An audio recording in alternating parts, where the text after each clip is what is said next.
शंभवे गुरुवे नमः। शंभवे गुरुवे नमः। प्रणाम करती हूँ मैं अपनी जगत गुरु शिव गुरु माँ भवानी के चरणों में मेरा प्रणाम स्वीकारो। प्रणाम करती हूँ साफ दीदी के चरणों में मेरा प्रणाम स्वीकारो। प्रणाम करती हूँ आप सभी गुरु भाई बहनों के चरणों में मेरा प्रणाम स्वीकारो। आप सभी का बहुत बहुत धन्यवाद। आगे सुनते हैं श्री शिव महापुराण संक्षिप्त में। तारक पुत्रों के प्रभाव से संतप्त हुए देवों की ब्रह्मा के पास करुण पुकार। ब्रह्मा का उन्हें शिव के पास भेजना, शिव की आज्ञा से देवों का विष्णु शरण में जाना और विष्णु का उन दैत्यों को मोहित करके उन्हें आचार भ्रष्ट करना। सनत कुमार जी कहते हैं, महर्षि तदंतर तारक पुत्रों के प्रभाव से दग्ध हुए इंद्र आदि सभी देवता दुखी हो परस्पर सलाह करके ब्रह्मा जी की शरण में गए।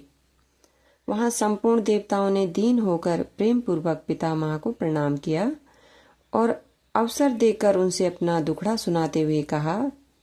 देवता बोले, धात त्रिपुरों के स्वामी तारक पुत्रों ने तथा मायासुर ने समस्त स्वर्गवासियों को संतप्त कर दिया है।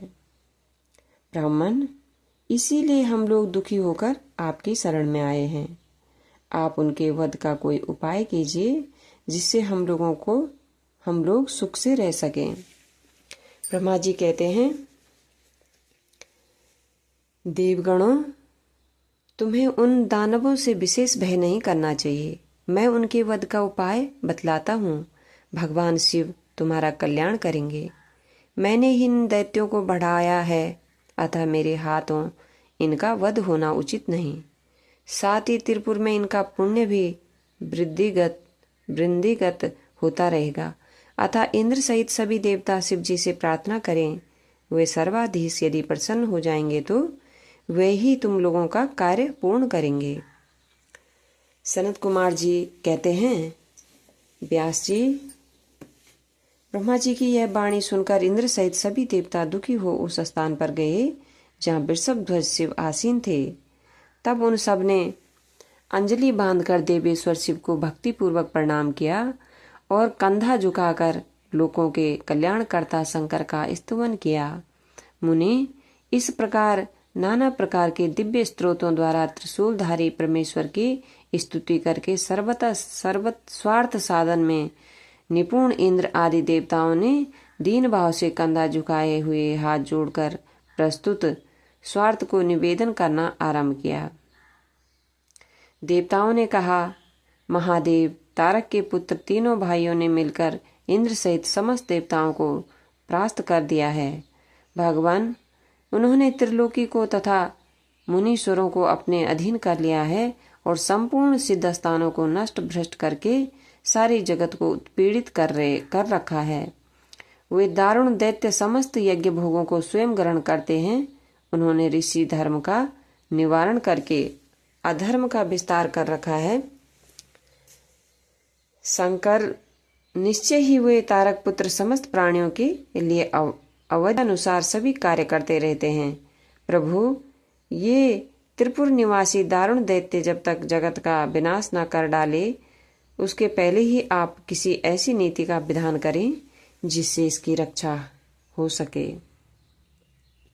सनत कुमार जी कहते हैं, मुने, यूं भाषण करते हुए उन स्वर्गवासी इंद्र आदि देवों की बात सुनाकर शिव जी उत्तर देते हुए बोले। शिव जी ने कहा, देवगण, इस समय वे त्रिपुराधीश महान पुण्य कार्यों में लगे हुए हैं और ऐसा नियम है कि जो पुण्य आत्मा हो उस पर विद्वानों को किसी प्रकार भी प्रहार नहीं करना चाहिए। मैं देवताओं के सारे महान कष्टों को जानता हूँ, फिर भी वे दैत्य बड़े प्रबल हैं, अतः देवता और असुर मिलकर भी उनका वध नहीं कर सकते। वे तारक पुत्र सबके सब पुण्य संपन्न हैं, इसीलिए उन सभी त्रिपुरवासियों का वध दुस्साध्य है। यद्यपि मैं रणकर्ष हूँ, तथापि जानबूझकर मैं मित्रद्रोह कैसे कर सकता हूँ? क्योंकि पहले किसी समय ब्रह्मा जी ने कहा था कि मित्रद्रोह से बढ़कर दूसरा कोई बड़ा पाप नहीं है। सत्पुरुषों ने ब्रह्म हत्यारे, शराबी, चोर तथा व्रत भंग करने वाले के लिए प्रायश्चित का विधान किया है, परंतु कृतज्ञ के उद्धार का कोई उपाय नहीं है। देवताओं, तुम लोग भी तो धर्मज्ञ हो, अतः धर्म दृष्टि से विचार कर तुम ही बताओ कि जब वे दैत्य मेरे भक्त हैं तब मैं उन्हें कैसे मार सकता हूँ। इसीलिए अमरों, जब तक वे दैत्य मेरी भक्ति में तत्पर हैं तब तक उनका वध असंभव है। तथापि तुम लोग विष्णु के पास जाकर उनसे यह कारण निवेदन करो। तदंतर देवगण भगवान विष्णु के समीप गए और उनके द्वारा ऐसी व्यवस्था की गई कि जिससे वे असुर शैव सनातन धर्म से विमुख होकर सर्वथा अनाचरण परायण हो गए।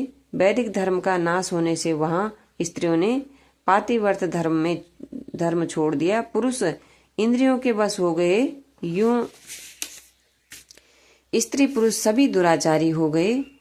देव आराधना, श्राद्ध, यज्ञ, व्रत, तीर्थ, शिव, विष्णु, सूर्य, गणेश आदि का पूजन, स्नान, दान आदि सभी शुभ आचरण नष्ट हो गए। तब माया तथा अलक्ष्मी उन पुरों में जा पहुंची। तप से प्राप्त लक्ष्मी वहां से चली गई। इस प्रकार वहां अधर्म का विस्तार हो गया। मुने, तब शिव इच्छा से भाइयों सहित उस दैत्यराज की तथा मय की भी शक्ति कुंठित हो गई।